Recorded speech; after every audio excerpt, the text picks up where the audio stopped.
अस्सलाम वालेकुम नाज़रीन, मैं हूँ हामिद मीर।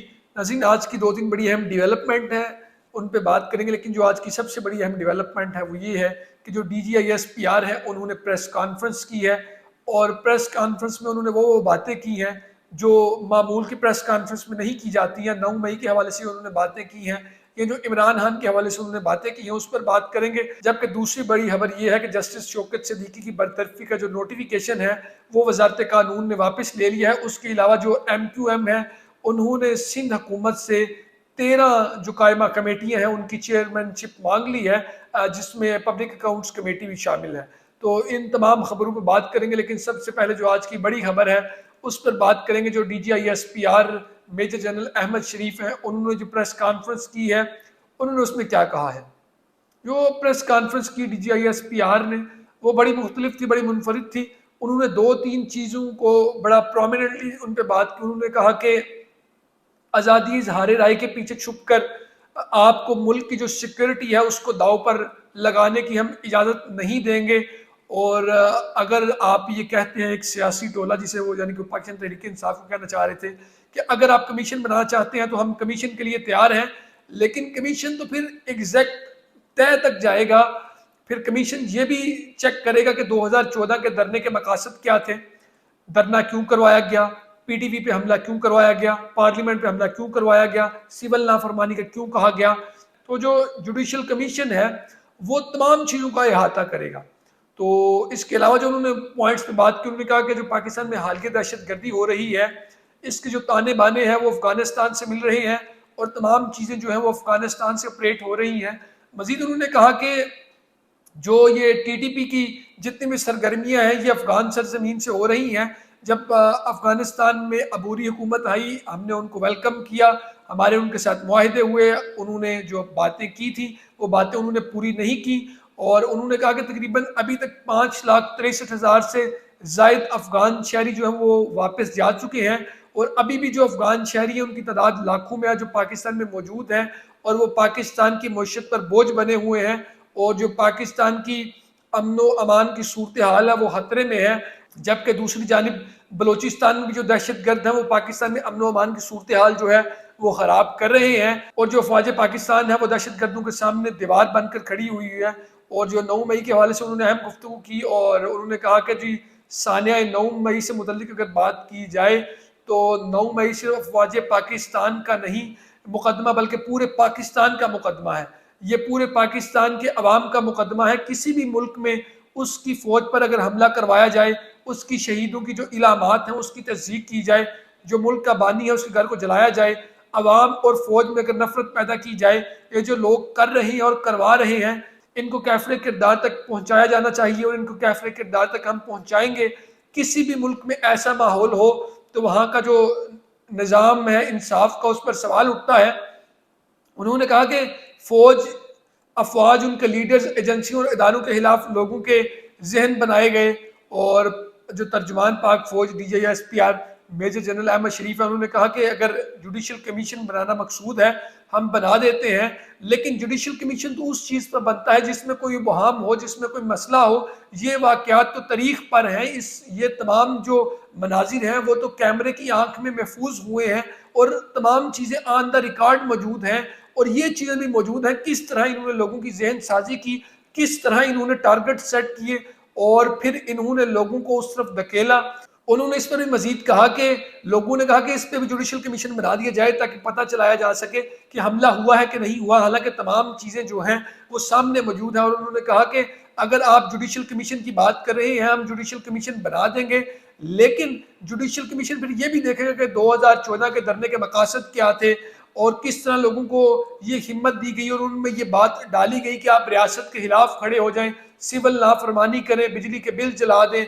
किस तरह 2016 में KPK के वसाइल से दारुल खिलाफा पर दावा बोला गया और जुडिशल कमीशन इस बात का भी अहाता करेगा और ये भी देखेगा कि IMF को किस तरह हाथ लिखेंगे। और ये कहा गया कि पाकिस्तान को जो है वो कर्ज ना दें।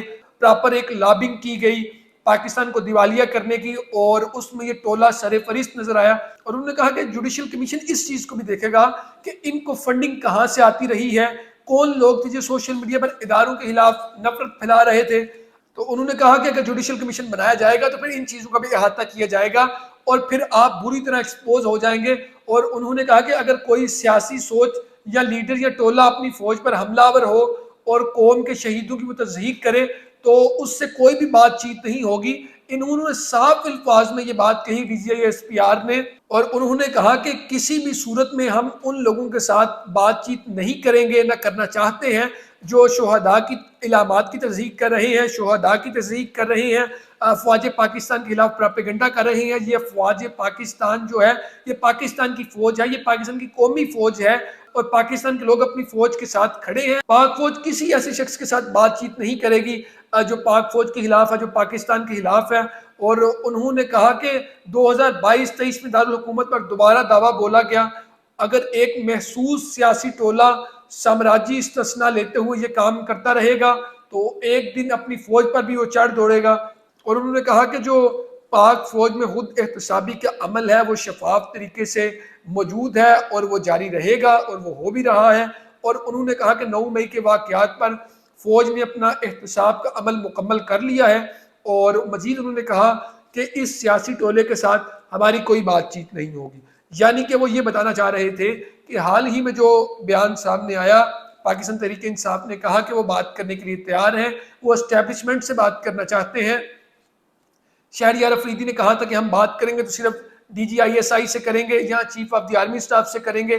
तो आज DGISPR ने ये साफ साफ पैगाम दे दिया कि हम आपसे बात करने के लिए तैयार नहीं हैं। आप फलाप रहे, आपको सब कुछ दिया गया लेकिन आपने हमारी बात नहीं मानी, तो अब आप मजे लीजिए। उसके बाद शिबली फराज ने भी कहा कि हम बात करने को तैयार हैं। उसके बाद इमरान खान ने भी गो अहेड दे दिया। और उसके बाद जो पाकिस्तान तहरीक इंसाफ के तर्जुमान रऊफ हसन है, उन्होंने भी कहा कि 1 साल से हमने कमेटी बना रखी है लेकिन किसी ने हमारे साथ रब्ता नहीं किया। तो व्यूअर्स, अल मुख्तसर जो ये DGISPR की प्रेस कॉन्फ्रेंस हुई, ये बिलाशुबा एक सख्त प्रेस कॉन्फ्रेंस थी। ये बाकी मौज़ूआत पर तो थी ही थी लेकिन बड़े टू दी पॉइंट तरीके से उन्होंने 9 मई के जो पॉइंट्स हैं उन पे बात की। और जो पाकिस्तान तहरीक इंसाफ की तरफ से एक बाज़ सामने आ रही थी कि उनकी आर्मी के साथ डील होने जा रही है, तो बज़ाहिरन तो ये डील जो है वो या NRO जो आप कह लिया जो भी है वो होता दिखाई नहीं दे रहा इस प्रेस कॉन्फ्रेंस के बाद।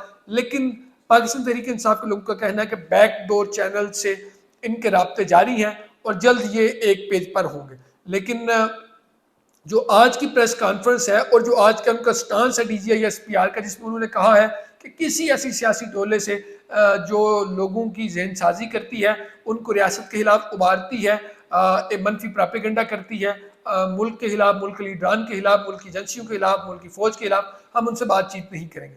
तो व्यूअर्स, ये आज की एक बड़ी डेवलपमेंट थी नाज़रीन। उसके अलावा जो MQM है, उन्होंने सिंध असम्बली की पब्लिक अकाउंट्स कमेटी समेत 13 कायमा कमेटियों की चेयरमैनशिप मांग ली है, जिसमें तालीम, सेहत, दाखिला, खजाना, बल्दियात समेत सिंध असम्बली की 13 कायमा कमेटियों की चेयरमैनशिप का मुतालबा किया गया है। ज़राए के मुताबिक कराची में स्पीकर सिंध असम्बली और वज़ीर दाखिला सिंध ने जो है वो MQM पाकिस्तान के वफद से मुलाकात की। और MQM पाकिस्तान के वफद में opposition leader Sindh assembly Ali Khurshidi, रुकन इफ्तिहार आलम और जवाल अहमद शामिल थे। और MQM ज़राए का कहना है कि मुलाकात में सिंध असम्बली की कायमा कमेटियों के हवाले से तबादला ख्याल किया गया है। और MQM पाकिस्तान ने पब्लिक अकाउंट्स कमेटी की चेयरमैनशिप और सिंध असम्बली की 13 कायमा कमेटियों की चेयरमैनशिप MQM पाकिस्तान को देने का मुतालबा किया है। और ज़राए का ये भी कहना है कि MQM ने अपनी तरजीहात में दाखिला, तालीम, सेहत, खजाना, इंडस्ट्रीज़ और बल्दियात को अपनी तरजीहात में रखा है। और पीपल्स पार्टी का इस मामले पे कहना है कि वो अपनी लीडरशिप से बात करने के बाद किसी एक नतीजे पे पहुंचेंगे। तो बिलाशुबा MQM भी एक बड़ा स्टेक होल्डर है सिंध में, तो पाकिस्तान पीपल्स पार्टी को उनको साथ लेके चलना पड़ेगा नाज़रीन। उसके अलावा वजारत कानून ने जस्टिस शौकत सिद्दीकी की बरतरफी का जो नोटिफिकेशन है वो भी वापस ले लिया है, क्योंकि चीफ जस्टिस ऑफ पाकिस्तान काजी फाइज ईसा की सरबराही में सुप्रीम कोर्ट का 5 रुकनी बेंच था जिसने शौकत सिद्दीकी की आईनी दरखास्तों पर समाअत की 23 जनवरी 2024 को मुकम्मल की थी, जिसका फैसला 22 मार्च को सुनाया गया और उसमें इनको बरीउज़ ज़िम्मा करार दिया गया। और अदालत ने शौकत अजीज सिद्दीकी की बरतरफी का सुप्रीम जुडिशल काउंसिल का फैसला जो है वो कलअदम करार दे दिया।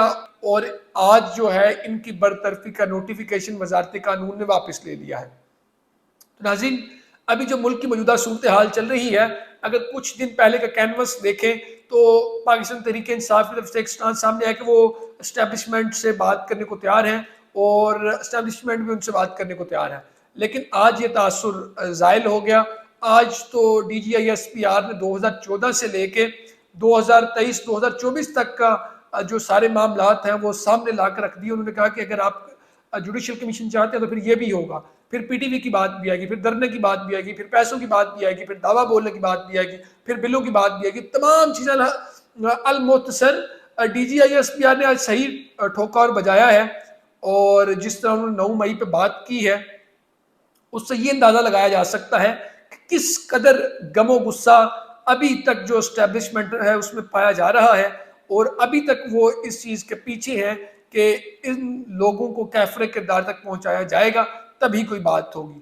और उन्होंने वाज़े अंदाज में कह दिया है कि जो पाकिस्तान तहरीक इंसाफ है उनसे किसी किस्म की कोई बातचीत नहीं होगी। व्यूवर्स, आज की जो बड़ी कौमी खबरें हैं वो यही हैं। मजीद खबरों और तफसीलात के लिए काइंडली आप हमारे चैनल और पेज को लाइक, सब्सक्राइब और शेयर जरूर करें और काइंडली बेल आइकन को जरूर प्रेस कर दें। मजीद अपडेट्स तक के लिए आप हमारे साथ कनेक्ट रहें। तब तक के लिए हमें दे इजाज़त। अल्लाह निगहबान। पाकिस्तान जिंदाबाद।